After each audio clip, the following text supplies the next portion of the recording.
نحمده ونصلي على رسوله الكريم اما بعد فاعوذ بالله من الشيطان الرجيم بسم الله الرحمن الرحيم رب اشرح لي صدري ويسر لي امري واحلل عقدة من لساني يفقهوا قولي۔ اللہ سبحانہ وتعالی نے ہمیں پیدا کیا اور ہمیں عقل اور شعور سے نوازا، اور یہ عقل اور شعور ایسی چیز ہے کہ جس کی وجہ سے انسان باقی تمام مخلوقات سے الگ ہے، نمایاں ہے، ممتاز ہے، ممیز ہے۔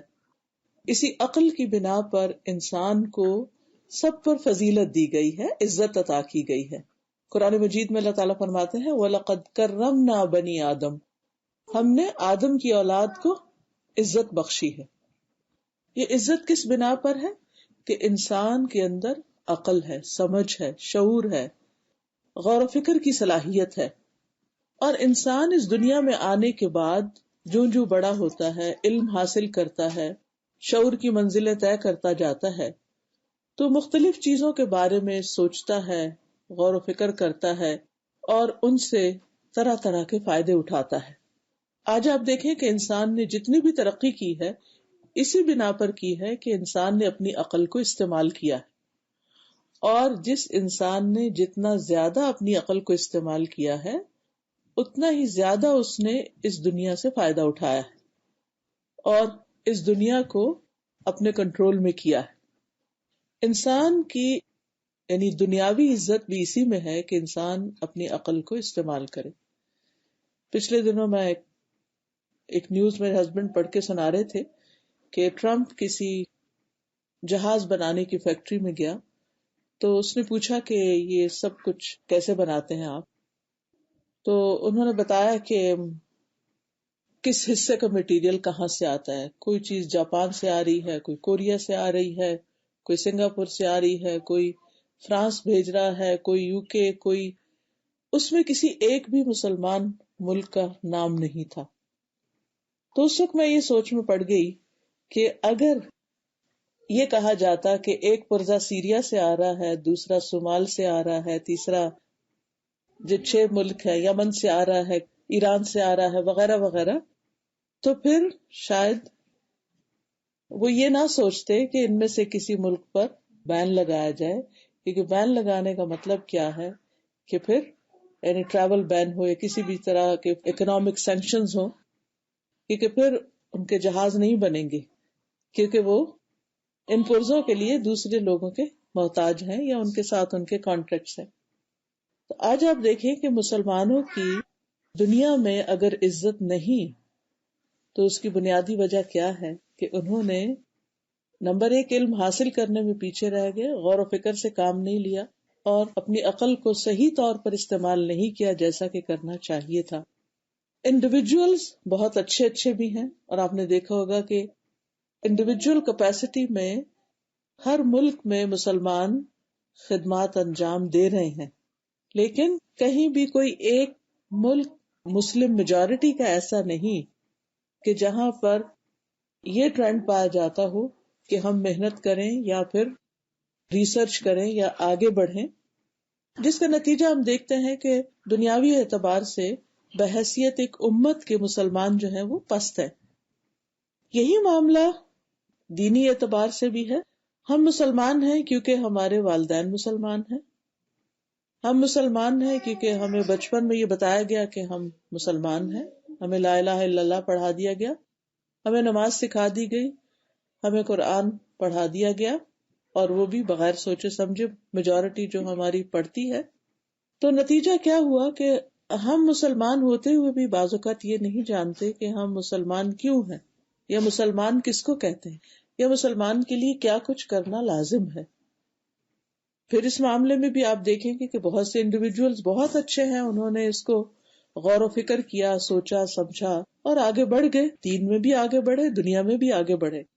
تو ہم میں سے ہر شخص کے لیے لازم ہے کہ وہ دنیا کا معاملہ ہو یا دین کا معاملہ ہو، دونوں اعتبار سے وہ غور و فکر سے کام لے، اپنی عقل کو استعمال کرے۔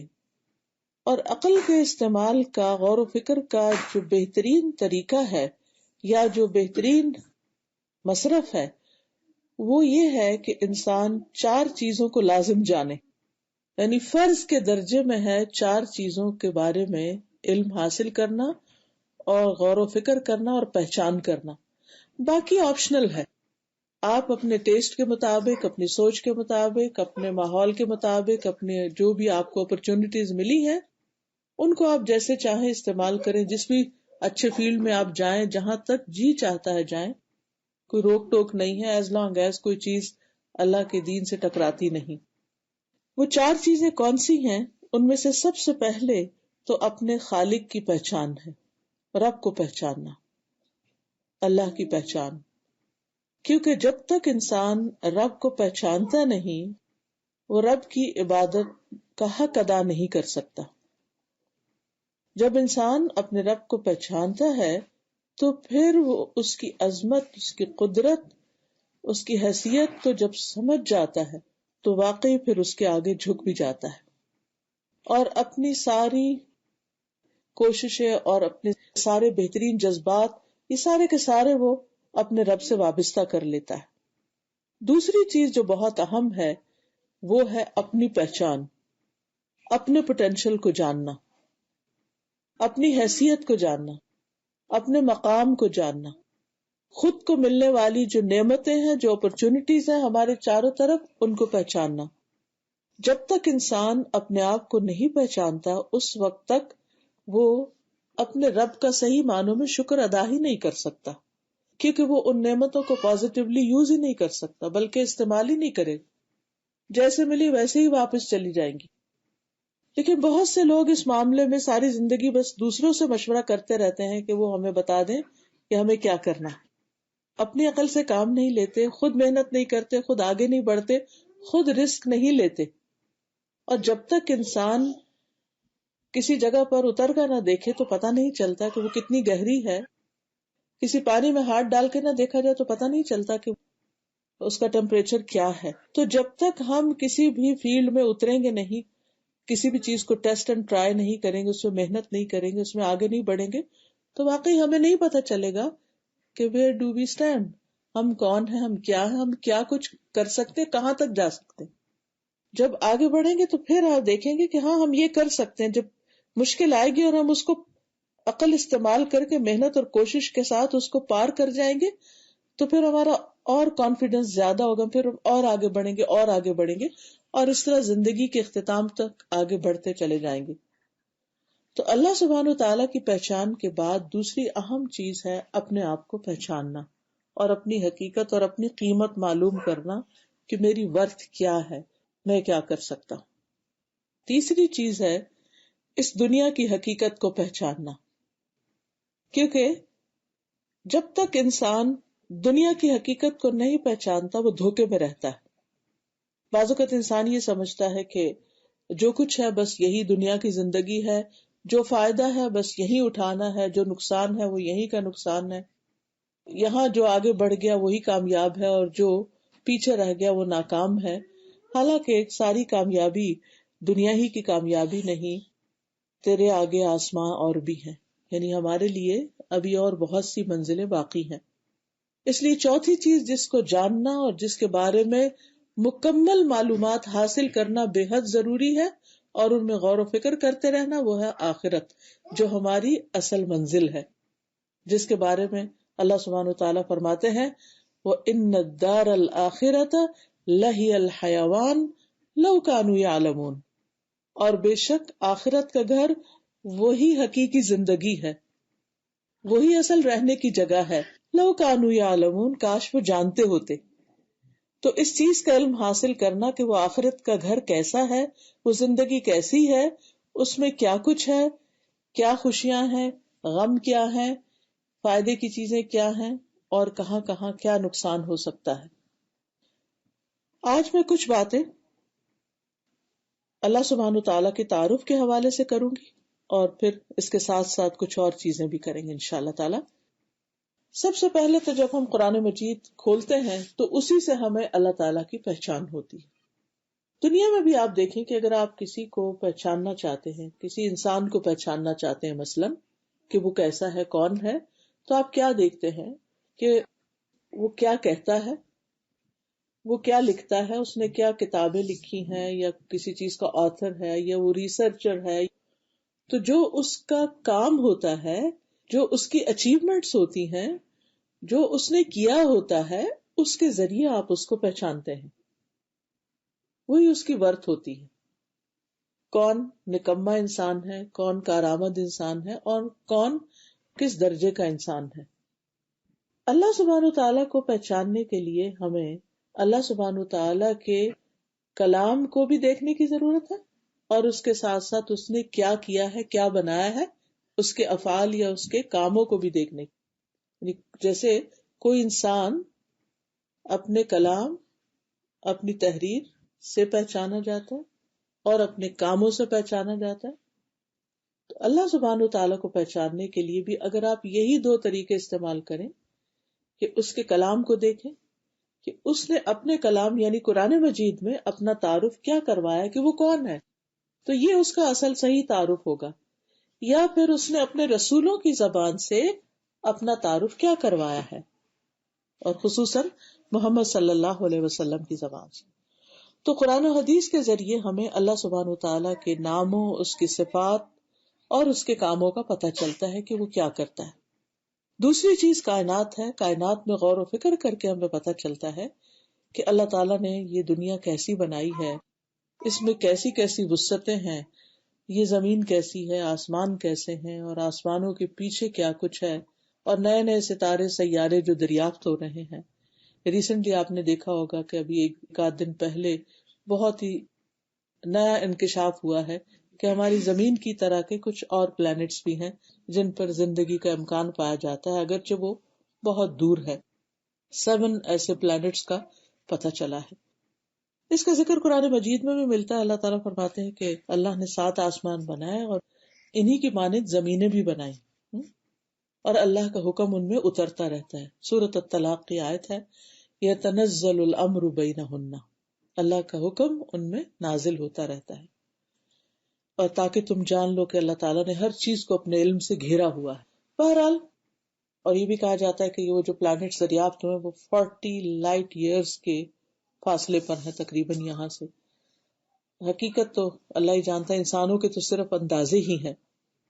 تو بہرحال جب ہم قرآن مجید کھولتے ہیں تو سب سے پہلی سورت جو ہے اس میں اللہ سبحانہ وتعالیٰ کا تعارف ہے کہ وہ کون ہے. اللہ تعالیٰ اپنا تعارف کیسے کرواتے ہیں؟ الحمدللہ رب العالمین، سب تعریف اللہ کے لیے ہے جو رب ہے سارے جہان، پوری یونیورس کا. اور رب کے اندر بہت سے میننگز پائے جاتے ہیں، لیکن خاص طور پر 3 معنی: خالق، مالک اور مدبر، کہ وہ کریٹر بھی ہے، وہ ان سب کو اون بھی کرتا ہے، اور پھر وہ ان سب کو سسٹین بھی کر رہا ہے، پلان کر رہا ہے، اور ان کی ساری نیڈز فلفل کر رہا ہے.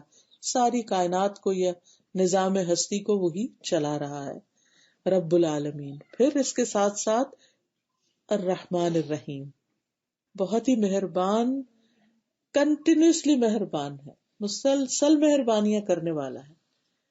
یعنی اللہ نے اپنی پہچان اپنی رحمت کے ساتھ کروائی.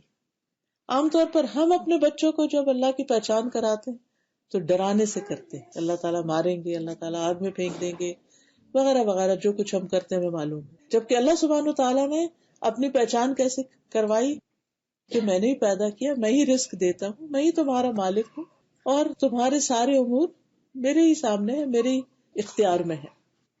اور اس کے ساتھ ساتھ یہ کہ میں بہت ہی مہربان ہوں. اور اس میں آپ دیکھیے کہ اللہ تعالیٰ کی صفت رحمت کو بیان کرنے کے لیے ایک نہیں 2 ناموں کا ذکر ہوا ہے، الرحمن اور پھر الرحیم. سب کے لیے مہربان، اور خاص طور پر اپنے ماننے والوں کے لیے مہربان. اور پھر کیا تعارف ہے؟ مالک یوم الدین، جو مالک ہے یوم الدین کا، بدلے کے دن کا، جزا سزا کے دن کا. جو کچھ انسان دنیا میں کرتا ہے اس پر انسان کو آگے جو بھی ریوارڈ یا جو سزا ملنے والی ہے، ثواب و عقاب، اس کا مالک بھی وہ خود ہی ہے. یعنی پورا کنٹرول ہے اس کے پاس اول سے آخر تک ہر چیز کا. اور پھر جب انسان اللہ کو پہچان لیتا ہے تو فوراً پھر کیا کہتا ہے؟ ایاک نعبد و ایاک نستعین. یہ جو ایاک نعبد و ایاک نستعین ہے، یہ سچے دل سے نکلتا ہی اس وقت ہے جب انسان اپنے رب کو پہچان کر اس کے آگے پہ جھکنا چاہتا ہے کہ تو ہی معبود ہے، تیری ہی ہم صرف تیری عبادت کریں گے اور صرف تجھ سے مدد مانگیں گے. کیونکہ یہ جو کہنا کہ ہم تجھ سے مدد مانگتے ہیں، یہ دراصل اپنی کمزوری کا اعتراف. انسان جتنا جتنا اللہ تعالیٰ کو پہچانتا جاتا ہے اتنا ہی اس کے اندر ایک ہمبلنس آتی ہے، ایک تواضع آتی ہے، اپنی حقیقت کا پتہ چلتا ہے کہ ہم کمزور ہیں اور ہمارا رب سارے اختیارات اس کے پاس ہیں. اور پھر جب انسان محسوس کرتا ہے کہ میں کمزور ہوں، مجھے مدد کی ضرورت ہے، تو پھر اللہ کی طرف رجوع کرتا ہے کہ مدد کرنے کے قابل وہی ہے. ایاک نستعین. اور پھر انسان اسی سے رہنمائی مانگتا ہے اور دعا مانگتے ہوئے کہ تو ہمیں سیدھا راستہ دکھا، اور وہ راستہ کہ جس پہ چلنے والوں پہ تو نے انعام کیا، یعنی ہمیں ان خوش قسمت لوگوں میں شامل کر لے جن سے تو راضی ہے، اور ان لوگوں میں شامل نہیں کرنا جن سے تو ناراض ہوا ہے، جن پر تیرا غصہ ہوا ہے، کیونکہ ہم اس قابل نہیں کہ تیرا غصہ برداشت کر سکیں. اور نہ تو ہمیں بھٹکنے کے لیے چھوڑنا، ہم تیرے ہی رستے پر رہنا چاہتے ہیں، تیری ہی طرف آنا چاہتے ہیں، تجھ سے محبت کرتے ہیں. حقیقت یہ ہے کہ انسان جب اپنے رب کو پہچان لیتا ہے تو پھر رب سے لو لگا لیتا ہے، پھر ہی اس کی بندگی کا حق ادا کرتا ہے. اسی طرح قرآن مجید کا مطالعہ کرتے چلے جائیں تو آیت الکرسی جو ہے اس میں اللہ سبحانہ وتعالیٰ کی 26 صفات اور ناموں کا ذکر ہے. سراسر اللہ کی پہچان ہے.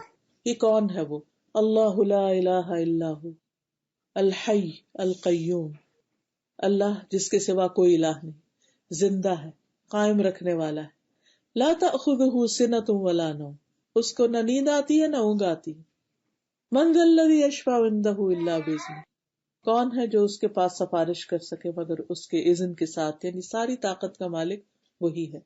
یعلم ما بین ایدیہم وما خلفہم، اس کے علم کا ذکر ہے یہاں کہ کتنا زیادہ اس کا علم، اس کو معلوم ہے جو ان کے آگے اور جو ان کے انسانوں کے ماضی حال مستقبل سب سے وہ واقف ہے. ولا یحیطون بشیء من علمہ الا بما شاء. دوسری طرف انسان کا حال کیا ہے کہ اللہ کے علم کا احاطہ نہیں کر سکتے مگر جتنا وہ چاہے. موسیٰ علیہ السلام جب خضر علیہ السلام کے ساتھ کشتی پہ سوار ہوئے کچھ سیکھنے کے لیے، تو ایک چڑیا آئی اور اس نے اپنی چونچ میں پانی کا ایک قطرہ بھرا، تو خضر علیہ السلام نے کہا کہ ساری مخلوق کے علم کی مقدار اس قطرے جتنی ہے سارے سمندر کے مقابلے میں، کہ جس طرح اللہ سبحانہ تعالیٰ کا علم ہے اس کے مقابلے میں ہم سب کا، پورے انسانوں کا علم بس یہ قطرے برابر ہے. تو جب انسان کو یہ احساس ہو جاتا ہے کہ ہم انسانوں کے پاس اتنا تھوڑا علم ہے اور سارا علم ہی رب کے پاس ہے، تو پھر انسان اس کے آگے جھک جاتا ہے اور جو وہ حکم دیتا ہے اسے خوشی سے قبول کرتا ہے. تو یعلم ما بین ایدیہم وما خلفہم ولا یحیطون بشیء من علمہ الا بما شاء وسع کرسیہ السماوات والارض، اور اس کی کرسی آسمان و زمین پر چھائی ہوئی، یعنی ہر چیز اس کے مکمل کنٹرول اور اختیار میں ہے، کچھ بھی اس سے باہر نہیں ہے. ولا یؤودہ حفظہما، اور اس پوری کائنات کی حفاظت، آسمان و زمین کی حفاظت اس کو تھکاتی نہیں. وہو العلی العظیم، اور وہ بلند ہے، بہت بڑا ہے. تو جب سب سے بڑا وہ ہے تو پھر ہم انسان کیا حیثیت رکھتے ہیں. ایسے ہی جب میں نے پرسوں یہ خبر پڑھی کہ اس طرح زمین کی طرح کے اور پلانٹس کچھ دریافت ہوئے ہیں، اور تو اس وقت مجھے بہت ہی احساس ہوا کہ اس زمین پر بھی ہماری حیثیت کیا. یعنی اگر دیکھا جائے کہ پورے پلانٹ کے مقابلے میں ہم کہاں سٹینڈ کرتے ہیں. ویسے ہی جیسے وہ ایک میدان گھاس سے بھرا ہوتا ہے نا، تو اس میں ایک تنکا ہوتا ہے، تو ہماری حیثیت شاید اس تنکے سے بھی کم ہو جو پوری دنیا کے لوگ ہیں ان کے مقابلے میں، یا جو کچھ اس زمین پر اللہ نے پیدا کیا ہے. تو میں سوچ رہی تھی کہ اگر اس جیسی اور زمینیں ہیں اور وہاں بھی مخلوق بستی ہے، معلوم نہیں کیسی کیسی وہ مخلوق ہو، کیا کچھ وہاں پایا جاتا ہو، اور ان کے مقابلے میں پھر ہم کہاں ہیں، ہماری کیا حیثیت ہے، ہم کیا چیز ہے، کس بات پہ فخر، کس بات پہ غرور، کس بات پہ اکڑ، کس بات پر دوسرے انسانوں کے ساتھ زیادتی یا ناروا رویہ ہمیں زیب ہی نہیں دیتا. یہاں ہمیں تو ساری فکر یہ ہونی چاہیے کہ ہماری اپنی نجات اور ہماری بخشش کیسے ہوگی اور ہماری جان کیسے چھوٹے گی، ہم اتنے بڑے رب کے سامنے کس طرح جا کر کھڑے ہوں گے.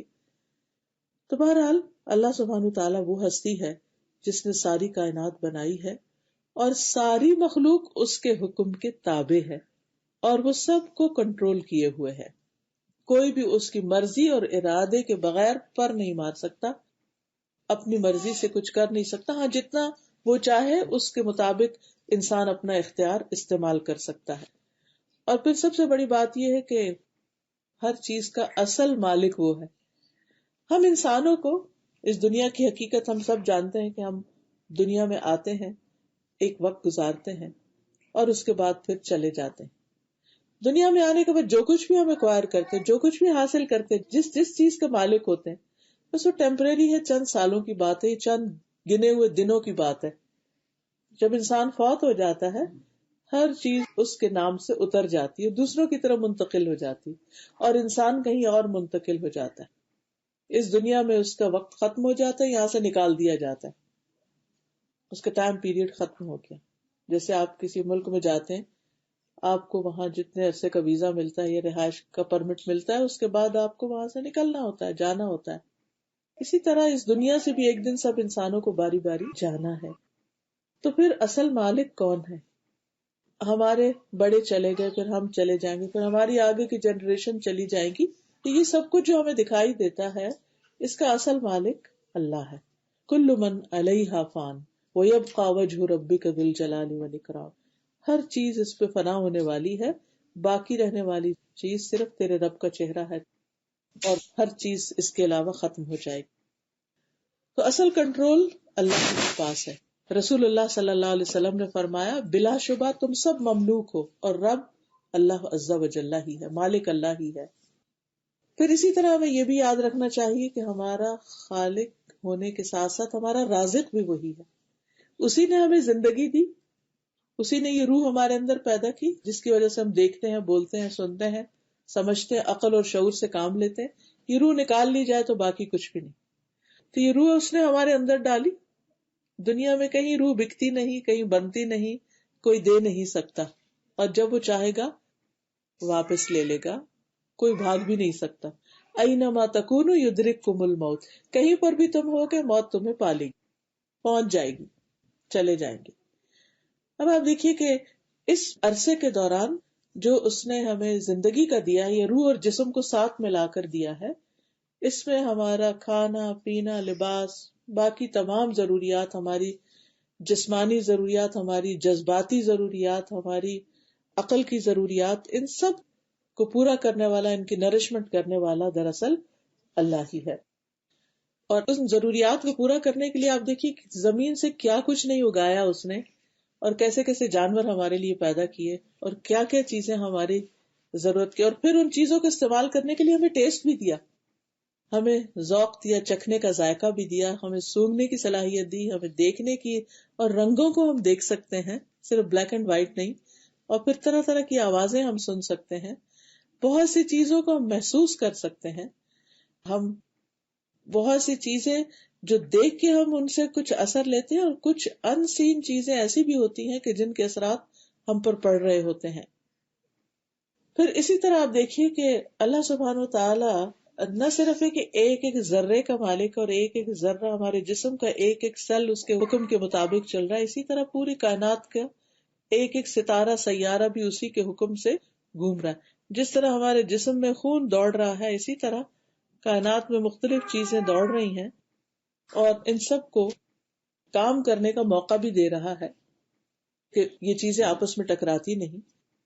پھر اسی طرح زندگی اور موت کا مالک بھی اللہ ہی ہے، وہی زندگی دیتا ہے، وہی موت دیتا ہے، اور وہی سارے خزانوں کا مالک ہے. وَلِلَّهِ خَزَائِنُ السَّمَاوَاتِ وَالْأَرْضِ وَإِن مِّن شَيْءٍ إِلَّا عِندَنَا خَزَائِنُهُ. کوئی چیز ایسی نہیں جس کے خزانے ہمارے پاس نہ ہو، لیکن ان کا کنٹرول اللہ کے ہاتھ میں ہے. پھر اسی طرح ہدایت کا مالک بھی وہی ہے. حدیث میں آتا، بہت ہی خوبصورت حدیث ہے، نبی صلی اللہ علیہ وسلم اپنے رب تبارک و تعالیٰ سے روایت کرتے ہیں، بے شک اللہ تعالیٰ فرماتے ہیں اے میرے بندے تم سب گمراہ ہو سوائے اس کے جسے میں ہدایت دوں، بس تم مجھ سے ہدایت مانگو میں تمہیں ہدایت دوں گا. تو جو اللہ سے ہدایت مانگتا ہے اللہ اس کو ہدایت دیتا ہے، اور ہدایت اصل میں اللہ ہی کی ہدایت ہے. اے میرے بندو تم سب بھوکے ہو سوائے اس کے جس کو میں کھلاؤں، تم مجھ سے کھانا مانگو میں تمہیں کھانا کھلاؤں گا. یعنی انسان کی جسمانی ضروریات بھی اللہ پوری کرتا ہے. اسی طرح لباس کے بارے میں بھی فرمایا تم مجھ سے مانگو میں تمہیں پہناؤں گا. اے میرے بندو تم دن رات گناہ کرتے ہو اور میں سارے گناہ بخشتا ہوں، تم مجھ سے بخشش مانگو میں تمہیں بخش دوں گا. اے میرے بندو اگر تمہارے اول اور آخر سب کے سب ایک صاف چٹیل میدان میں کھڑے ہو کر مجھ سے مانگے اور میں ہر ایک کو جو بھی وہ مجھ سے مانگے عطا کر دوں، پھر بھی میرے خزانوں میں اتنی کمی نہیں ہوگی جتنی سمندر میں سوئی ڈال کر پانی میں کمی ہوتی ہے. یعنی اللہ سبحانہ وتعالیٰ ہی سارے خزانوں کا مالک ہے اور وہی بندوں کو عطا کرنے والا ہے اور بندوں کی ساری ضروریات پوری کرتا ہے. یعنی وہ ضروریات بھی جو ہم جانتے ہیں کہ ہماری ضرورت ہے اور وہ بھی جن کے بارے میں ہمیں خود بھی نہیں پتا ہماری ضرورت ہے. اب دیکھیے کہ ہمارا جسم کس طرح کام کر رہا ہوتا ہے. جب اس کا کچھ حصہ کام نہیں کرتا تو پھر ہم بیمار پڑ جاتے ہیں، پھر ہمارے ٹیسٹ پہ ٹیسٹ ہوتے، پھر ہمیں ڈاکٹر بتاتے ہیں اس چیز کی کمی ہو گئی ہے، وٹامن ڈی کی کمی ہو گئی ہے. تو آپ دیکھیے کہ ایک خاص عمر کی حد کو پہنچ کر پھر ہمیں پتا چلتا ہمارے جسم میں کیلشیم کی ڈیفیشنسی ہوگی، اس کی ہوگی اور اس کی. لیکن اس سے پہلے ہمیں کبھی خیال بھی نہیں آیا کہ کون ہماری یہ ساری ضروریات ہمارے سوچے، پلان کیے اور اہتمام کیے بغیر پوری کرتا چلا جا رہا. ہماری باڈی جس طرح فنکشن کرتی ہے اور ہمارا ایک ایک سسٹم جس طرح فنکشن کرتا ہے، اس کو وہ سسٹم چلانے کے لیے کس انرجی کی ضرورت ہوتی ہے وہ کون فراہم کر رہا ہے اور اس کا انتظام کس نے کر رکھا ہے. ہم تو بس کھانا انجوائے کر کے کھا کے اپنے کام میں لگ جاتے ہیں. ہمیں زیادہ زیادہ ہی تو بھوک لگی، اس کا ہمیں پتا ہے کہ کھانا ہماری ضرورت ہے کیونکہ ہمیں بھوک لگی.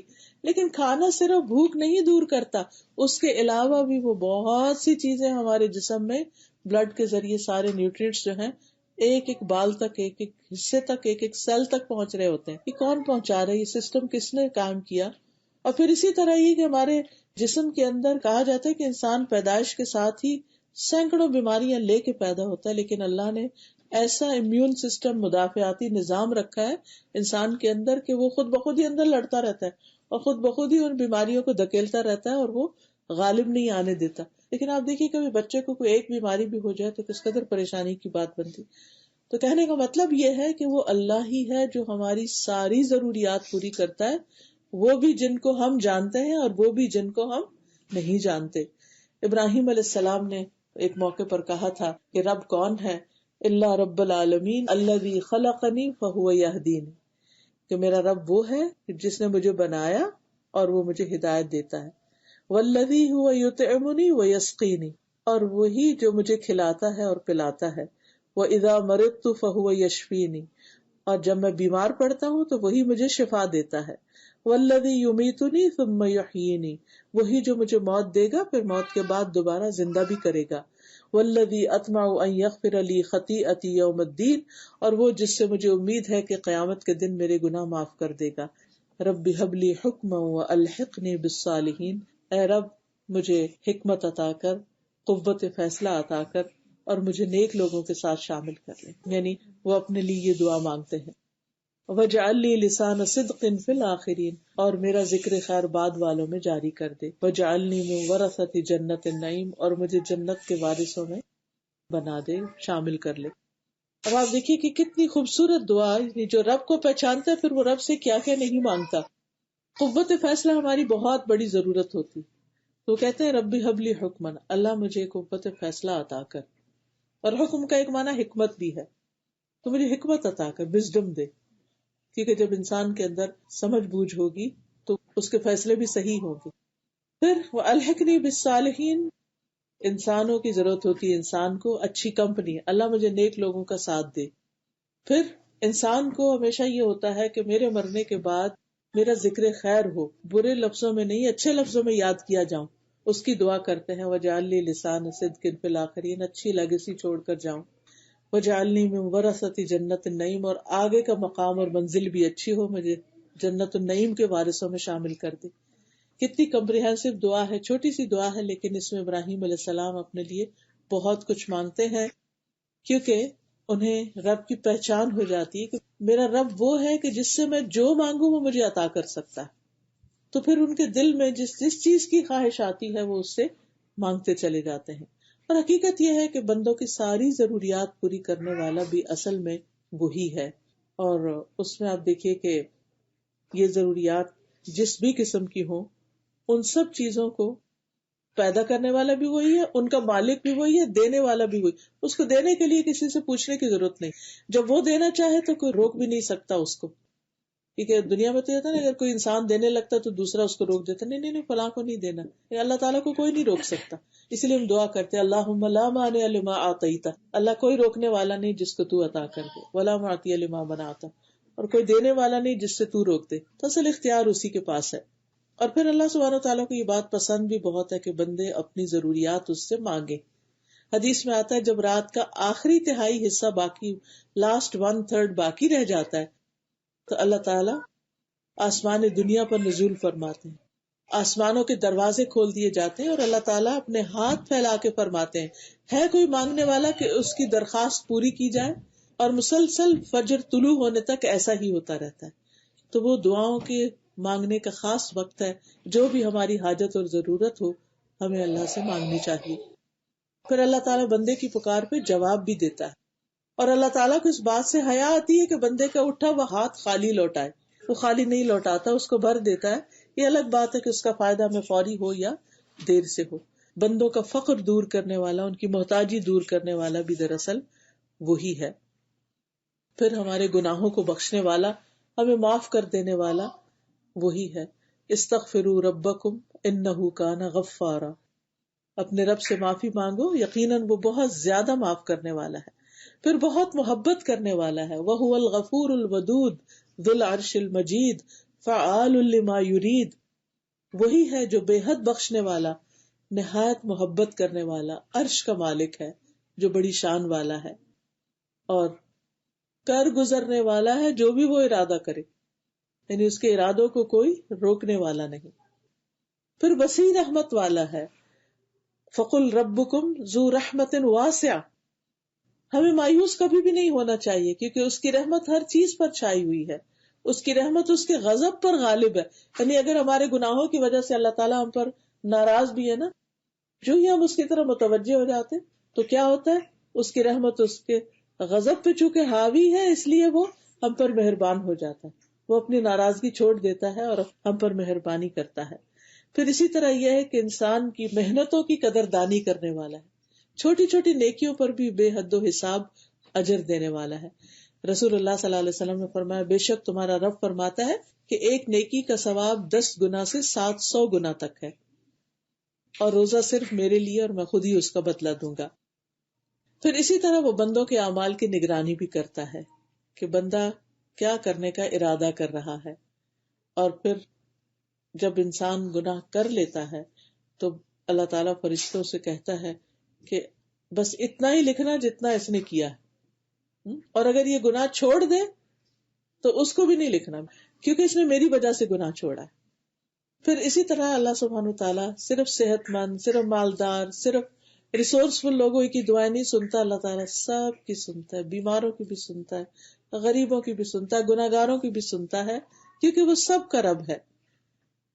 پھر اسی طرح بندوں کے اعمال کی قدردانی کرتا ہے. ایک لقمہ انسان اگر اللہ کی راہ میں خلوص نیت سے خرچ کرتا ہے تو اللہ تعالیٰ اس کو احد پہاڑ جتنا بنا دیتا ہے، اس کو بڑھاتا رہتا ہے، بڑھاتا رہتا ہے. پھر یہ بھی ہمیں یاد رکھنا چاہیے کہ وہ رب ہی ہے جس کی طرف ہم سب کو واپس جانا ہے اور اس کے سامنے جا کھڑے ہونا ہے. لہذا اس کے ساتھ تعلق، دوستی، اس سے محبت، اس پر ایمان، اس پر توکل اور اس کے ساتھ ایک مضبوط کنیکشن بے حد ضروری ہے. اور پھر بار بار ہم یہ کہتے ہیں انا للہ و انا الیہ راجعون، جس کا مطلب یہ ہے کہ ہم اللہ کے ہیں اور اللہ ہی کی طرف ہم کو واپس جانا ہے. پھر اسی طرح جب فرشتے آتے ہیں جان لینے کے لیے تو وہ کہتے ہیں چلو اپنے رب کی طرف. اور قرآن مجید میں بھی آتا ہے یا ایتھا النفس المطمئنہ ارجعی الی ربک راضیۃ مرضیہ. تو ہم سب کو اپنے رب ہی کی طرف پلٹ کر جانا ہے. پھر اسی طرح یہ ہے کہ دنیا کی ہر چیز جو ہے اللہ نے پیدا کی ہے، اور جب تک وہ چاہے اسے قائم رکھے اور جب چاہے اس کو ختم کر دے. اور پھر ہم سب کے لیے لازم ہے کہ ہم اپنے رب سے ایک ویسا تعلق رکھیں جیسا وہ ہم سے چاہتا ہے. تو اس میں ہمارے ذمہ کچھ کام آتے ہیں، جس میں سب سے پہلے یہ ہے کہ اللہ نے جس کام کے لیے ہمیں پیدا کیا یعنی اس کی عبادت وہ ہم کریں. اچھا، یہاں پر بعض لوگ یہ سمجھتے ہیں کہ شاید اللہ کو ہماری عبادت کی ضرورت ہے یا اللہ تعالیٰ کو اس سے کوئی فائدہ پہنچتا ہے. ہرگز نہیں. عبادت دراصل کیا ہے؟ اللہ کے بتائے ہوئے طریقے کے مطابق زندگی بسر کرنا، یہی عبادت ہے. یعنی مختلف کاموں میں جیسے وہ کہتا کرو ویسے کر لینا عبادت ہے. اس میں انسان ہی کا فائدہ ہے. جب انسان یہ کرتا ہے تو انسان کی زندگی بھی سکون میں گزرتی ہے، اور اس کرنے پر انسان کو ریوارڈ بھی ملے گا. یعنی دوہرا فائدہ. دنیا کا فائدہ کیا؟ انسان بھٹکنے سے، پریشان ہونے سے، غموں سے، دکھوں سے بچ جاتا ہے اور اس کے دل کو ایک قرار آ جاتا ہے. اور آخرت کا فائدہ یہ ہے کہ انسان کو اللہ تعالیٰ ایک نیکی کا ریوارڈ کئی گنا بڑھا کر دیتا ہے. رب کی عبادت میں ایک چیز جس کا خاص خیال رکھنا چاہیے وہ کہ کسی اور کو اس کے ساتھ شریک نہیں کرنا.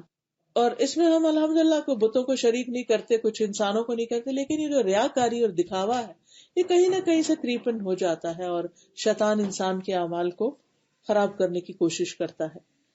تو اللہ تعالیٰ سورۃ الکہف کے آخر میں فرماتے ہیں فَمَنْ كَانَ يَرْجُو لِقَاءَ رَبِّهِ فَلْيَعْمَلْ عَمَلًا صَالِحًا وَلَا يُشْرِكْ بِعِبَادَةِ رَبِّهِ أَحَدًا، کہ جو شخص اپنے رب سے ملاقات کی امید رکھتا ہو تو اس کے لیے لازم ہے کہ وہ نیک عمل کرے اور اپنے رب کی عبادت میں کسی کو شریک نہ کرے. تو شرک جو ہے یہ اللہ تعالیٰ کو سخت ناپسند ہے اور اس کے لیے انسان کو بہت احتیاط کرنے کی ضرورت ہے. اور پھر یہ ہے کہ انسان کو اللہ کی عبادت کے لیے وقت نکالنا چاہیے. نو میٹر واٹ، کتنے بھی آپ مصروف ہیں، بیمار ہیں، مسافر ہیں، کچھ بھی، اللہ کے لیے وقت نکالے. اچھا اب ہم کہتے ہیں شاید اللہ تعالیٰ کو ہماری ضرورت پڑ گئی کہ ہم اس کے لیے وقت نو وے. اصل میں ہمیں ضرورت ہوتی ہے اس کی. اور آپ یقین کریں کہ جو لوگ نماز پڑھتے ہیں اپنے کام کے وقت پہ سے نکل کر وہ اس بات کو اچھی طرح سمجھتے ہیں کہ انسان مسلسل دنیا کے کاموں میں سر کھپائی کرتا رہتا ہے، ذہنی طور پر بھی تھک جاتا ہے، بعضوں کو جسمانی طور پر بھی تھک جاتا ہے. ایسے میں جب نماز کی بریک آ جاتی ہے، انٹرول آ جاتا ہے، تو آپ دیکھیں کہ آپ وضو کر کے جب اللہ کے حضور کھڑے ہوتے ہیں تو آپ کی وہ تھکاوٹ بھی اتر جاتی اور آپ کے دل کو بھی ایک قرار آتا ہے، ایک سکون آ جاتا ہے. کبھی ایسا ہوتا ہے کہ آپ انسانوں کے بیچ میں ہوتے ہیں، کوئی آپ کو ہرٹ کر دیتا ہے، آپ کو دل چاہتا ہے کہ آپ پھوٹ پھوٹ کر روئیں، کبھی آپ کسی طرح دکھی ہو جاتے ہیں، لیکن جو ہی آپ اسی درمیان میں نماز کے لیے چلے جاتے ہیں تو پہلے اور بعد کی کیفیت بالکل فرق ہو جاتی، آپ کا دکھ دور ہو جاتا ہے، تکلیف ختم ہو جاتی. اور یہ ایک حقیقت ہے. لیکن بعض لوگ کہتے نہیں ہم نماز بھی پڑھتے ہیں مگر چین نہیں ملتا. اصل بات یہ کہ ہم وہ نماز بس پڑھ ہی چھوڑتے، اس میں اللہ کو یاد نہیں کرتے. جو شخص اللہ تعالیٰ کی عظمت کو دل میں رکھ کے اس کے آگے جھکتا ہے اور اس سے دعائیں کرتا ہے، یہ ہو نہیں سکتا کہ پھر اس کی پریشانی دور نہ ہو. کیونکہ سارے انبیاء علیہ السلام کا طریقہ یہی تھا کہ جب انہیں کوئی دکھ پریشانی ہوتی وہ فوراً نماز کی طرف دوڑتے اور اس سے ان کی پریشانی دور ہو جاتی. نبی صلی اللہ علیہ وسلم حضرت بلال سے کہتے تھے اقم الصلاۃ یا بلال ارحنا بہا، اے بلال نماز قائم کرو اور اس کے ساتھ ہمیں راحت پہنچاؤ. یعنی ہم دنیا کے غموں سے تھک گئے ہیں، نماز میں بریک لیں اور ہم راحت حاصل کریں. اب کیا ہمارے ایک سجدے سے اللہ تعالیٰ کو کوئی مقام اوپر ہوگا؟ وہ تو سب سے اعلیٰ پہلے ہی ہے، اسے کوئی فائدہ نہیں. لیکن یہ کہ ہر سجدے کے بدلے مومن کا درجہ اونچا ہو جاتا ہے، ہر سجدہ ایک درجے میں اضافہ کرتا چلا جاتا ہے. تو یاد رکھیے کہ عبادت ہمارے اپنے لیے ہے، اللہ تعالیٰ کو اس کا فائدہ نہیں. اس عبادت میں اصل چیز اللہ کی یاد ہے. یعنی نماز کے لیے بھی کہا گیا اقم الصلاۃ لذکری، نماز میری یاد کے لیے قائم کرو. یہ نہیں کہ اسے مصیبت سمجھ کر اور ایک ڈیوٹی سمجھ کر بس ادا کرنے چلے جاؤ بے روح، نہیں، اللہ کی یاد کے لیے، کیونکہ اللہ کی یاد سے دلوں کو اطمینان نصیب ہوتا ہے. اور پھر اللہ سبحانہ تعالیٰ سے تعلق میں جو چیز بہت فائدہ مند ہے وہ اللہ کا ذکر ہے، اٹھتے بیٹھتے چلتے پھرتے. نماز تو ایک فارمل ذکر کا طریقہ، لیکن نماز کے بعد بھی انسان کو اللہ کا ذکر کرتے رہنا چاہیے. پھر اسی طرح یہ ہے کہ نماز بھی محبت میں پڑھنی چاہیے، اس کی راہ میں صدقہ خیرات بھی محبت سے کرنا چاہیے. یعنی اللہ کی محبت میں جو بھی شخص کوئی کام کرتا ہے تو اللہ سبحانہ تعالیٰ اس کے دل کو ایک خاص ٹھنڈک اور مٹھاس بخشتے، یعنی ایمان کی سویٹنس اس کو نصیب ہوتی ہے جو اللہ کی محبت میں اچھے کام کرتے ہیں اور اللہ سے محبت رکھتے ہیں. اور اس میں سب سے بڑا فائدہ یہ ہے کہ انسان قیامت کے دن اللہ کے عرش کے سائے تلے ہوگا، اللہ کے خاص بندوں میں شامل ہوگا. اس لیے اللہ کی محبت، لیکن اللہ کی محبت اس وقت تک کامل نہیں ہوتی جب تک اللہ کا ڈر نہ ہو. یہ دونوں ہی چیزیں ہو تو انسان کے اندر ایک اعتدال آتا ہے. پھر رب کا فرما بردار بننا، وَأَنِيبُوا إِلَىٰ رَبِّكُمْ وَأَسْلِمُوا لَهُ، اپنے رب کی طرف پلٹ آؤ اور اس کے فرما بردار بن جاؤ. تو جب اتنے بڑے رب سے ہمارا تعلق ہے تو پھر رب ہی کی طرف ہمیں ہر معاملے میں لوٹنے کی ضرورت ہے. پھر اپنے آپ کو اپنے رب کے سپرد کر دینا، اپنے بچوں کو، اپنے گھر کو، اپنے سارے معاملات کو. خصوصاً رات کو سوتے وقت آپ دعا کریں، اللہم اسلمت نفسی الیک، اللہ میں نے اپنا نفس تیرے حوالے کر دیا. ووجہت وجہی الیک، اور اپنا چہرہ بھی تیری طرف کر لیا. اور وفوضت امری الیک، اور میں نے اپنا معاملہ تیرے سپرد کر دی. یعنی رات کو سوتے وقت انسان کے دماغ پہ جتنی بھی پریشانیاں اور فکر مندیاں جس سے انسان کی نیند ڈسٹرب ہوتی ہے، ان سارے معاملات کو سوچ کے کہیں کہ رب میں نے یہ سب تیرے حوالے کر دیے، تو ہی ان کو درست کرنے والا ہے، میرے میں تو اتنی طاقت نہیں. میں تو سارا دن کشمکش کے بعد اس وقت اتنا تھک چکا ہوں کہ اب میں تو بیٹھ بھی نہیں سکتا، مجھے تو سونا ہی سونا. ہم سو جاتے ہیں اور اپنے معاملات اللہ کے حوالے کر دیتے ہیں کہ تو جانے اور تیرا کام. پھر اسی طرح یہ ہے کہ انسان کو رب کے ساتھ تعلق میں ہمیشہ اضافہ کرتے چلے جانا چاہیے، اس کی طرف بڑھتے چلے جانا ہے. قرآن مجید میں آتا فَفِرُّوا إِلَى اللَّهِ، اللہ کی طرف دوڑو، یعنی دوڑ کر سبقت کرتے ہوئے رب کی طرف بڑھتے چلے جانا چاہیے. پھر جو رب نے نازل کیا ہے اس چیز کی پیروی کرنی چاہیے، یعنی قرآن مجید اور نبی صلی اللہ علیہ وسلم کی تعلیمات جو ہیں. اور پھر اپنی پہچان رب کے ساتھ کرنی چاہیے، ربانی بننا چاہیے. اور پھر رب کی رضا کے متلاشی رہنا چاہیے، ہر کام میں یہ دیکھنا چاہیے کہ اس سے میرا رب راضی ہے کہ نہیں. اور جو کام بھی کرنا ہو رب کی رضا کے لیے کرتے چلے جائیں تو وَلَسَوْفَ يَرْضَىٰ، اللہ تعالیٰ بھی آپ سے راضی ہو جائے گا. اور ہر ایسی چیز سے بچے کہ جس میں اللہ کی ناراضگی ہو. رسول اللہ صلی اللہ علیہ وسلم نے فرمایا، جس نے لوگوں کو ناراض کر کے اللہ کو راضی کیا، اللہ اسے لوگوں کے مقابلے میں کافی ہو جائے گا. اور جس نے لوگوں کو راضی کرنے کے لیے اللہ کو ناراض کیا تو اللہ تعالیٰ اسے لوگوں کے سپرد کر دیتے، پھر لوگ اس کے ساتھ جیسا چاہیں سلوک کریں. تو ہمیں رب کی ناراضگی کے کاموں سے بچتے رہنا چاہیے. اور صرف کاموں سے نہیں بلکہ ان الفاظ سے بھی بچنا چاہیے جو رب کو پسند نہیں. خصوصاً رب کے بارے میں ایسی باتیں کہنا جو رب نے فرمائی نہیں ہے. غم ہو، دکھ ہو، تکلیف ہو، ہر موقع پر زبان کا استعمال احتیاط سے. نبی صلی اللہ علیہ وسلم کے بیٹے تھے حضرت ابراہیم جو تھے، حضرت ابراہیم جب فوت ہوئے تو نبی صلی اللہ علیہ وسلم کی آنکھوں سے آنسو بہنے لگے. صحابہ بڑے حیران ہوئے کہ آپ بھی روتے ہیں. فرمایا کہ ہاں، دل غمگین ہے، آنکھ آنسو بہاتی، لیکن زبان سے وہی نکلے گا جو رب کو راضی کرنے والا ہوگا. پھر اسی طرح یہ ہے کہ اللہ نے جو ہمیں دین دیا ہے اس پر بھی راضی ہونے کی ضرورت ہے، کیونکہ اس پر دل تنگ نہیں ہونا چاہیے، اسے خوشی سے قبول کرنا چاہیے. اس کے حلال و حرام پر راضی رہنا چاہیے. یہ نہیں کہنا چاہیے یہ بھی حرام ہے، یہ نہ کرو، یہ نہ کرو. اس طرح کی بات نہیں کرنی چاہیے. جن چیزوں سے بھی اس نے ہمیں روکا ہے اس میں ہمارا فائدہ نہیں، ہر اس چیز سے اس نے روک دیا ہے جو ہمارے لیے نقصان دہ ہے. پھر اسی طرح رب کے احسانات کو ماننا چاہیے، اس کا شکر گزار بندہ بننا چاہیے اور اس پر توکل کرنا چاہیے. یاد رکھیے کہ زندگی میں ہر وہ معاملہ جس کے بارے میں سوچ کر ہم فکر مند ہو جاتے ہیں اور یا کچھ کرنا چاہتے ہیں تو بزدلی ہمیں روک دیتی ہے، ایسے تمام معاملات میں اللہ تعالیٰ پر بھروسہ کر کے آگے بڑھنا چاہیے. اور جب کسی بھی چیز کے بارے میں آپ بے بس ہو رہے ہوں اور لوگ آپ پہ غالب آنے لگے یا کوئی چیز آپ کو تنگ کرنے لگے، کوئی خیال تنگ کرنے لگے، تو اس وقت یہ دعا ضرور پڑھا کیجیے، حسبی اللہ لا الہ الا هو علیہ توکلت وہو رب العرش العظیم، کہ مجھے اللہ کافی ہے، اس کے سوا کوئی معبود نہیں، میں نے اسی پہ بھروسہ کیا، وہ عرش عظیم کا رب ہے، جو اتنے بڑے عرش کا مالک ہے جس نے ساری مخلوق کو گھیرا ہوا ہے اس کے عرش میں، اس کی کرسی نے بھی اور پھر اس کے بعد اس کے عرش نے. تو کیا وہ مجھے کافی نہیں ہو سکتا؟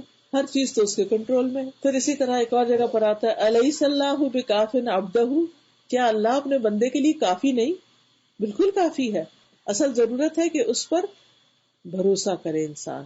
وَمَن يَتَوَکَّلْ عَلَى اللَّهِ فَهُوَ حَسْبُهُ، جو اللہ پہ بھروسہ کرتا ہے اللہ تعالیٰ اس کو کافی ہو جاتا ہے. پھر اسی طرح رب المشرق والمغرب لا الہ الا هو فاتخذه وکیلا، مشرق اور مغرب کا رب، اس کے سوا کوئی معبود نہیں، اسی کو کارساز بنا لو. پھر اسی طرح رب سے کبھی مایوس نہ ہوا جائے، رب سے امیدیں اچھی رکھی جائیں اور رب سے ملاقات کا شوق ہمارے دل میں رہے. اور جب شوق ہوگا تو پھر ہم اس کی تیاری بھی کریں گے، اور تیاری میں اہم ترین چیز یہ ہے کہ وہ کام کرے جس کو دیکھ کے رب ہم سے ملاقات پر خوش ہو جائے.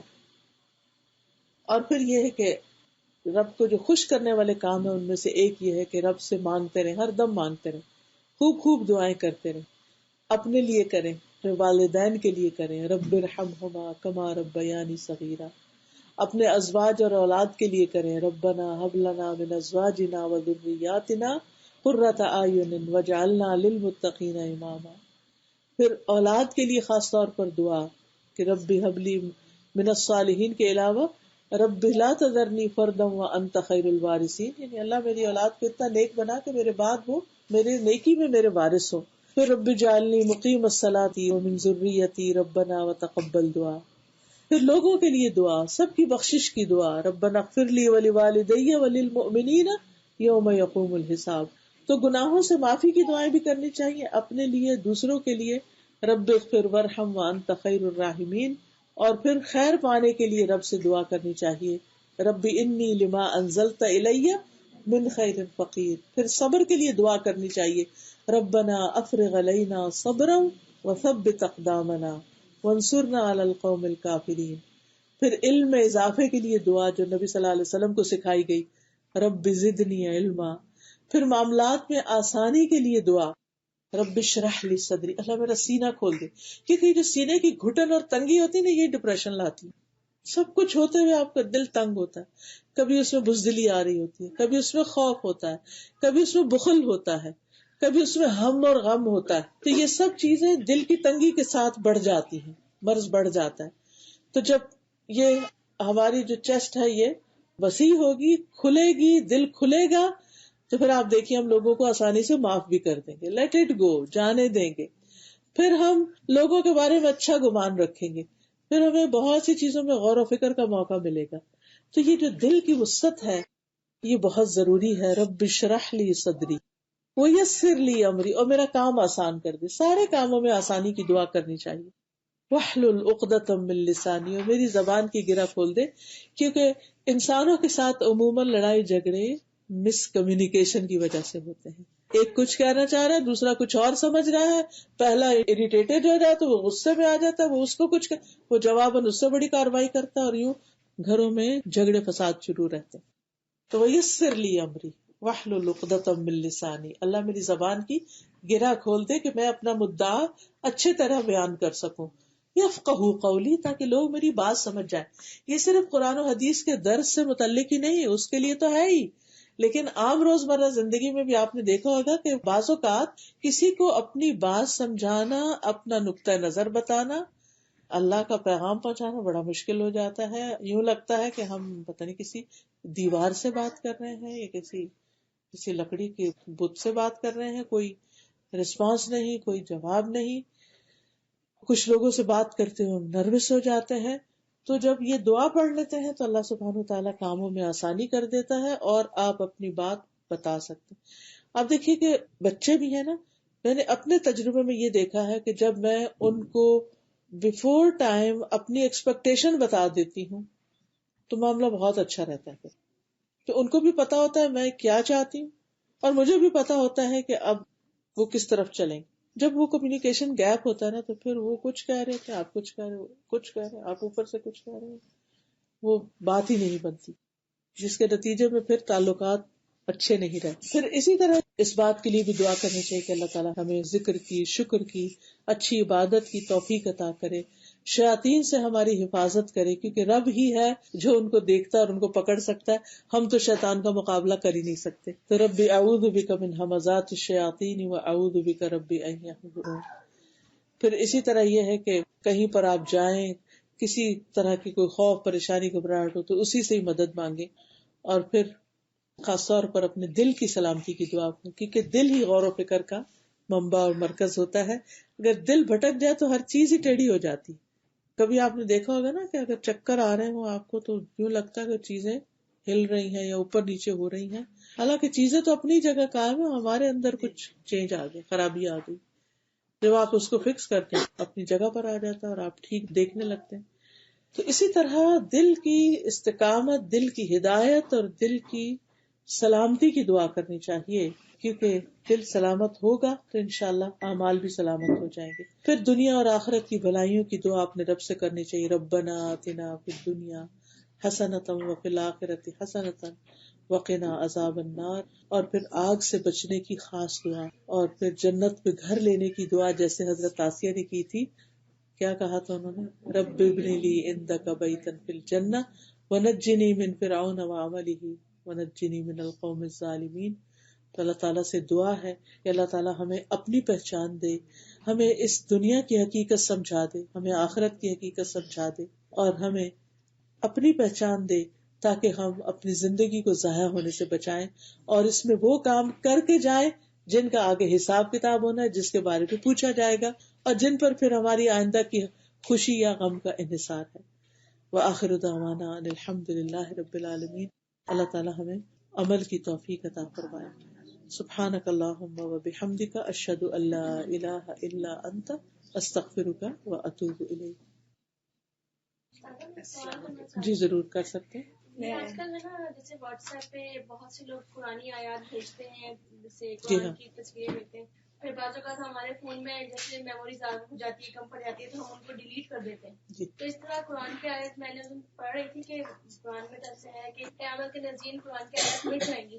کہیں یہ اس زمرے میں تو نہیں آتا کہ ہم جو ڈیلیٹ کر دیتے ہیں اس کو، تو ہمیں کرنی چاہیے کہ نہیں؟ آپ دیکھیے کہ ڈیلیٹ کر سکتے ہیں، مٹا سکتے ہیں، رب کر سکتے ہیں، دھو سکتے ہیں، یعنی کہ جو ایکسٹرا ہوتا ہے جو ہمیں نہیں ضرورت ہوتا تو ہم اس کو اگر ریموو کر دیتے ہیں تو اس سے کوئی فرق نہیں پڑتا، کیونکہ اصل قرآن تو لوح محفوظ میں ہے. اور یہ جو کہا گیا نا کہ قیامت کے قریب جو ہے وہ حروف مٹ جائیں گے، تو اس میں ضروری نہیں کہ ہم انسان ہی مٹائیں گے، اللہ تعالیٰ چاہے گا تو کسی بھی طرح ان کو مٹا سکتے. یہ مٹانا اس میں نہیں آتا. اس میں آپ دیکھیے، آپ میں سے کوئی کمپیوٹر پڑھا ہوا ہے؟ ہاں. آپ دیکھیے کہ جب کمپیوٹر پہ کچھ لکھا ہوتا ہے یا ہمارے سیل فون پہ کچھ لکھا ہوتا ہے تو بیسیکلی وہ کیا ہوتا ہے، اور جب ہم اس کو ڈیلیٹ کر دیتے ہیں تو وہ کہاں جاتا ہے. تو جب آپ اس کو ڈیلیٹ کر دیتے تو وہ حروف چلے جاتے ہیں، وہ کہیں پھر ایگزسٹ نہیں کر رہے ہوتے. کہ آپ وہ جو بظاہر لگ رہا ہوتا ہے نا وہ بن سا بنا ہوتا ہے، اور خاص طور پہ اس میں ڈالنا تو بڑا ہی عجیب لگتا ہے. تو وہ ایکچولی سب ورچوئل ہے، اس سے کوئی فرق نہیں پڑتا. جو کمپیوٹر جو رن ہوتا ہے وہ صرف زیروز اور ونس میں ہوتا ہے. If there is something stored, so it is one. If there is nothing, it is zero. جب آپ مٹاتے ہیں تو اس nothing, just space ہوتی ہے. بس کچھ بھی نہیں رہتا. بس وہ یہ ڈاؤٹ آیا تھا دماغ ہاں میں. اس سے آپ فکر نہیں کریں، اس سے فکر مند نہیں ہے. اسی طرح جیسے ٹیلی فون کی بیل پہ ہم لوگ قرآن کی آیت لگا لیتے ہیں، آیت پوری بھی نہیں ہو پاتی، ہم فون پک کر لیتے ہیں، تو اس طرح وہ قرآن کی آیت بھی تو ادھوری رہ جاتی ہے. ہاں تو آیتیں نہیں لگائیں آپ.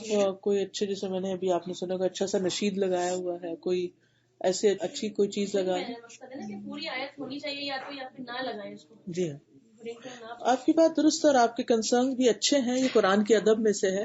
لیکن یہ یاد رکھیں کہ سب سے بڑا ادب قرآن کا یہ ہے کہ ہم اس کو پڑھیں، غور و فکر کریں، اور ہم اس کو اپنی عملی زندگی میں لے کر آئیں. آپ کہہ رہی تھی کہ جو آپ نے ہمیں بتائے تھے 4 امپورٹنٹ پوائنٹس، ان میں سے آپ نے بتایا تھا کہ اللہ سبحانہ وتعالیٰ کو پہچاننا کرنا اور پہچاننا، اور پھر دوسرا آپ نے بتایا تھا اپنی خود کی اوقات اپنے آپ سمجھنا. تو جیسے یہ مطلب یہ تو آن گوئنگ پروسیس ہے نا، جیسے کہ ہم لوگ اپنے آپ بندہ، جیسے مطلب میری یہ نیت تھی کہ میں کروں ہے، اور مجھے یاد ہے میری ٹیچر نے کہا تھا کہ تم سمجھ رہی ہو کہ تم اپنی ایبلٹی سے کرو گی، مگر ایکچولی اللہ تعالیٰ کرائیں گے. اور انہوں نے مجھے ایک کوٹ کہتی آیا وما تشاءون الا ان یشاء اللہ. ٹھیک ہے. تو پھر میں اس پہ پوچھنا چاہ رہی تھی کہ پھر اس آیا کے مطابق تو یہ جانتا ہے بندہ کہ ہم کسی چیز کے لائق نہیں سوائے اس کے جو اللہ تعالیٰ ہمیں لائق بنا دے. تو مطلب یعنی مطلب میری خود کی جو پوائنٹ تھی یہ تھی کہ میں بس کوشش کرتی رہوں. جی ہاں، انسان کو اپنی آخری حد تک کوشش کرنی چاہیے کسی بھی چیز کو اچیو کرنے کے لیے. اور بعض اوقات آپ نے دیکھا ہوگا کہ آپ 99 ٹائم ایفرٹ کر کے پیچھے ہٹ جاتے، بس ایک اور رہتی ہے اور وہ آپ چھوڑ دیتے ہیں. تو 100% ایفرٹ لگانے کی ضرورت ہوتی کسی بھی چیز کو اچیو کرنے کے لیے. اور اس کے باوجود اگر نہ ہو سکے تو وہ جو ہماری ایکسرسائز ہوتی ہے نا وہ ہمیں فائدہ ہی دیتی ہے، وہ کسی اور جگہ اسکل کام آ جاتی ہے، لیکن وہ ضائع نہیں ہوتی. اور اللہ تعالیٰ ایفرٹ پہ اجر لکھتا ہے کہ آپ نے ایفرٹ کتنی لگائی. یعنی اگر آپ حاصل نہیں کر پائیں اور آپ کوشش کرتے جاؤ تو بھی پریشان نہیں ہو کہ ہم نے تو اپنی طرف سے کر لیا، اب آگے نہیں ہوتا تو کوئی بات نہیں، اسی میں بہتری ہوگی. جیسے آپ کہتی ہیں غور و فکر کرنا چاہیے، تو غور و فکر کیسے کیا جائے؟ مطلب اس کا کوئی طریقہ، کوئی میتھڈ اس کا ہوتا ہو؟ جیسے آپ نے کہا تھا کرسی میں 26 اللہ تعالیٰ کی حقائق کی صفات بتائیں. ہم دن میں کئی دفعہ پڑھ جاتے ہیں لیکن ہم نے کبھی اس پوائنٹ آف ویو سے اس کو نہیں سوچا کہ اس کے لیے اگر دینی معاملات میں یا قرآن میں غور و فکر چاہتے ہیں تو مختلف تفاسیر کا مطالعہ کریں، مختلف ایسی کتابیں پڑھیں عربی زبان سے متعلق کہ جس میں مثلا الفاظ ہی کے جو استعمال ہے اس کے اندر کیا معنی پائے جاتے ہیں، کیا ان کا مفہوم ہے، کیا مقصود ہے. ایک ایک لفظ پر جیسے میں اب تو الحمدللہ اتنی آسانی ہو گئی ہے، میں صرف چند لفظ ٹائپ کرتی ہوں ایک آیت کے اور کہاں سے تفسیریں نکل آتی ہیں. تفسیر.com پہ بے شمار تفسیریں. آپ یقین کریں کہ صرف ایک آیت کو لے کے اگر آپ پڑھنا شروع کریں تو عقل حیران ہو جاتی کہ کس طرح لوگوں نے سوچا ہے. تو جب آپ پچھلے لوگوں کی چیزیں پڑھتے ہیں اس کے بعد آپ کا برین اس طرح کام کرتا ہے کہ ان سب کا ایک نچوڑ اور ایک خلاصہ آپ کے اپنے مائنڈ میں آتا ہے. پھر آپ کی باری آ جاتی ہے اور آپ کا انٹریکشن جب مختلف چیزوں کے ساتھ ہوتا ہے تو وہ آپ کا جو علم ہوتا ہے وہ وہاں پر کام آ جاتا ہے، آپ کو وہ چیز سمجھنے میں مدد ملتی ہے. یعنی یاد رکھیے کہ صرف غور و فکر نہیں، فکر اور عبرت دونوں چیزیں ساتھ ساتھ ہونی چاہیے. غور و فکر اور اس کے نتائج بھی ہونے چاہیے کہ جو آپ نے سوچا پھر اسے نتیجہ کیا نکلا. اب جو تیمور لنگ کے بارے میں آتا ہے نا، وہ چیونٹی کئی دفعہ اوپر چڑھی اور گری اور پھر لے گئی اپنا کام کر گئی تو اس سے وہ واپس چلا گیا اور جو مایوس ہو کے نکلا تھا. تو یہ چیونٹی کا ایکشن پہ غور و فکر ہو رہی ہے، کیا کر رہی ہے. اب کوئی اور ہوتا تو وہ کہتے میں تو تھکا ہوں، ہاں بس کر رہی ہے کچھ کر رہی ہے. تو لیکن اس نے اس خاص اینگل سے دیکھا کہ یہ تو اپنی چیز لے جانے کی ایفرٹ کرے. وہ اوپر چڑھتی پھر گر جاتی، پھر اٹھا کے لے جائے، پھر گرتی. تیسری دفعہ اس نے ایفرٹ لگائی تو میں ابھی سے ہار گیا، میں بھی جا کے ایفرٹ لگاتا. تو اس نے اس سے ایک سبق سیکھا، غور و فکر کیا اور اس سے عبرت پکڑی اور پھر جا کے جب محنت کی تو اچیو کر لیا جو اس کو کرنا تھا. تو غور و فکر تو ابلتے پانی میں بھی کیا جا سکتا ہے. غور و فکر تو اللہ نے ہمیں ایسے عقل اور دماغ دیا ہے کہ ہر چیز میں نشانی ہے، ہر چیز کے اندر ایک سبق ہے. بس ہم ایک دفعہ یہ پروسیس شروع کریں، لیکن اس کے لیے مطالعہ ضروری ہوتا ہے، بک ریڈنگ بہت ضروری ہوتی ہے اور اچھی کتابیں اور اچھی صحبت اور اچھے لوگ اور ایسے لوگ جو ہم سے زیادہ نالجبل ہو ان کی کمپنی میں بیٹھنا. جب ان سے ہم بات چیت کرتے ہیں، انٹریکٹ کرتے ہیں تو پھر ہمارے سامنے نئے نئے اینگل کھلتے ہیں، پھر ہمارا دماغ اس سے بھی آگے بازوقت بڑھ جاتا ہے. میں بھی لفظ کرنا چاہتی ہوں، کرنا چاہوں گی، کرتی رہوں گی. اینڈ سم ٹائمز تو it is meant for me اور ناٹ. تو قدر اللہ پہ تھوڑا سا اس کا مطلب اصل میں یہ ہے کہ قدر جو ہے اصل میں اللہ کا علم ہے، تقدیر جس کو دوسرے لفظ میں کہتے ہیں نا.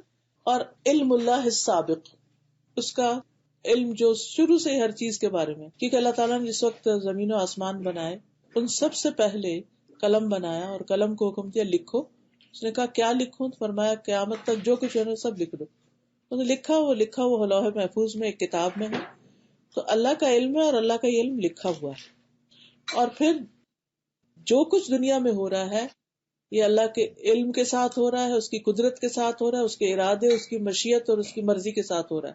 اچھا، اسی مشیت اور مرضی کے اندر ہی انسان کا اختیار ہے کہ انسان کو بھی اس نے کچھ آزادی دی ہے باقی مخلوق کے مقابلے میں.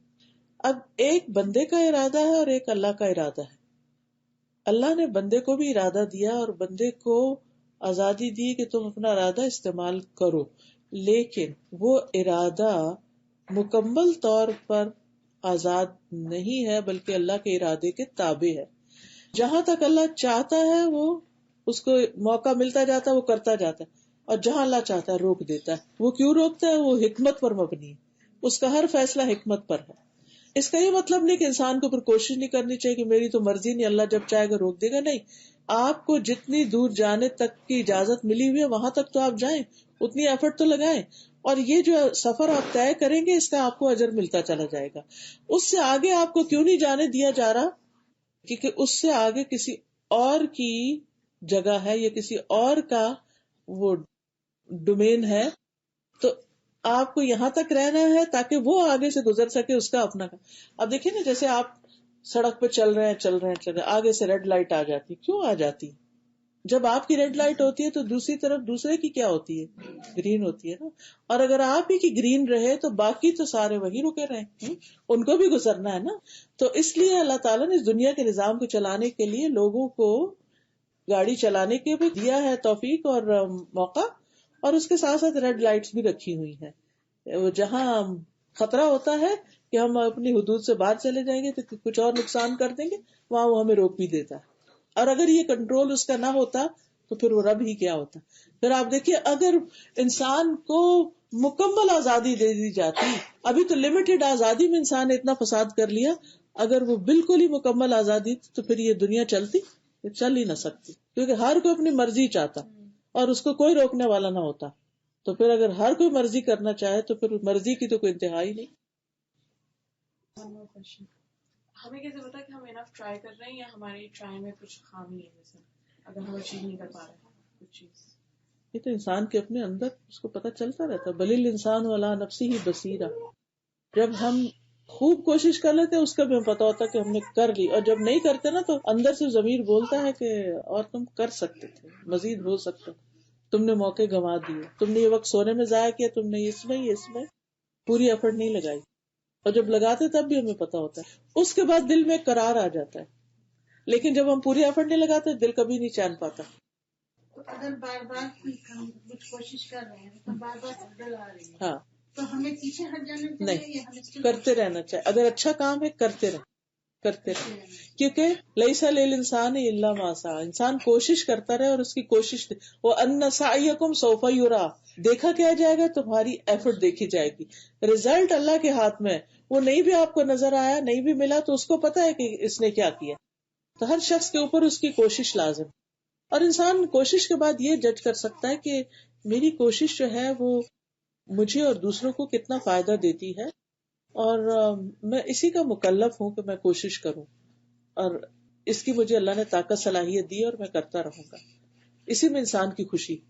چلیے میرے خیال کافی ٹائم ہو گیا ہے. سبحانک اللہم و بحمدک, اشہد ان لا الہ الا انت, استغفرک و اتوب الیک.